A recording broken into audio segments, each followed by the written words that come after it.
महाराष्ट्र सरकारचे मंत्री चंद्रकांत पाटील म्हणतात, शिक्षण प्राथमिकता नाही, 2 वेळचं जेवण प्राथमिकता.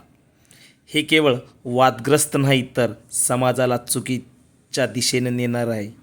डॉक्टर बाबासाहेब आंबेडकर स्पष्ट सांगतात, शिक्षण घ्या कारण शिक्षणाशिवाय समाज अंधारात राहतो. भूक भागवणं महत्त्वाचं आहे, पण भुकेचा कायमस्वरूपी इलाज शिक्षणात आहे. पोट भरलं तरी डोकं अंधारात ठेवून देश उजळणार कसा मंत्री साहेब? आज राजकीय पक्षांची राजकीय सरकारांची मानसिकता बघितली तर आजही शिक्षणाकडे खूप दुर्लक्ष करताना दिसतात. म्हणून शिक्षकांना आजही वेठबिगारीप्रमाणे वागविले जाते, त्यांना योग्य पगार नाही.